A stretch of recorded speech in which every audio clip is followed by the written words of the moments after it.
Cancer के खिलाफ दुनिया की सबसे बड़ी जीत, अब वैक्सीन से होगा सबसे घातक बीमारी का इलाज। नमस्कार, आप देख रहे हैं टीवी 12। मैं हूं आपके साथ अपराजिता सिंह। चिकित्सा जगत में एक ऐसी क्रांति होने जा रही है जो आने वाले समय में लाखों जिंदगियां बचा सकती है। दुनिया के सबसे खतरनाक और जानलेवा माने जाने वाले पैनक्रियाटिक कैंसर, अग्न्याशय का कैंसर के खिलाफ एक नई वैक्सीन ने उम्मीद की एक नई किरण जगाई है। इस वैक्सीन का नाम ऑटोजेनियस एविमेरन है।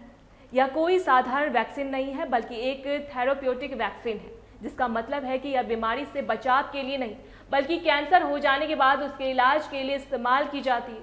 हाल ही में इसके फेज 1 ट्रायल के जो नतीजे सामने आए हैं, उन्होंने वैज्ञानिकों और डॉक्टरों को हैरान कर दिया है।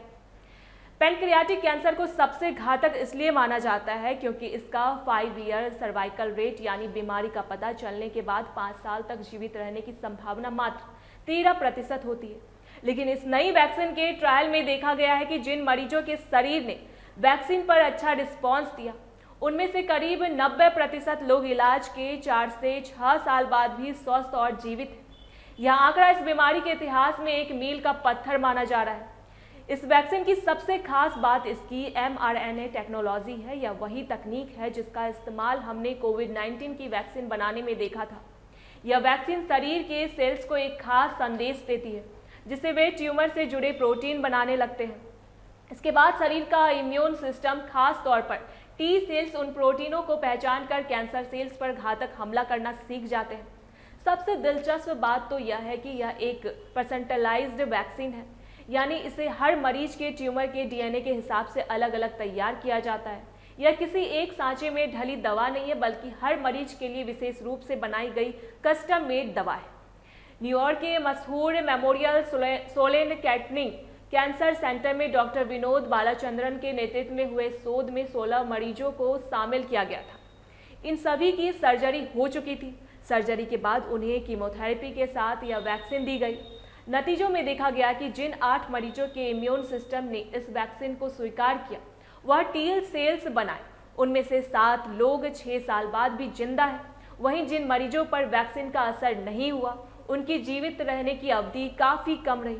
यह फर्क साफ बताता है कि अगर यह वैक्सीन सही तरीके से काम करे तो कैंसर को दोबारा लौटने से रोका जा सकता है। कैंसर विशेषज्ञ डॉक्टर अमीश वोरा बताते हैं कि पैनक्रियाटिक कैंसर इसलिए भी जानलेवा है क्योंकि पैनक्रियाज शरीर की गहराई में होता है और इसके शुरुआती लक्षण लगभग ना के बराबर होते हैं। जब तक बीमारी पकड़ में आती है, तब तक कैंसर काफ़ी फैल चुका होता है। ऐसे में यह नई वैक्सीन शरीर के सुरक्षा तंत्र को इतना मजबूत कर देती है कि वह खुद कैंसर से लड़ने के काबिज बन जाता है। हालांकि अभी यह रिसर्च शुरुआती दौर में है और केवल थोड़े से मरीजों पर ही टेस्ट की गई है।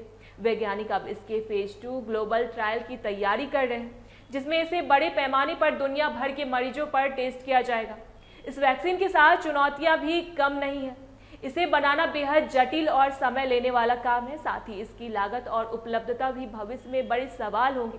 लेकिन अगर आगे के नतीजे भी ऐसे ही सकारात्मक रहते हैं, तो वह दिन दूर नहीं जब कैंसर जैसा लाइलाज मर्ज भी एक वैक्सीन के जरिए काबू में आ जाएगा। यह चिकित्सा विज्ञान के इतिहास की सबसे बड़ी जीत साबित हो सकती है।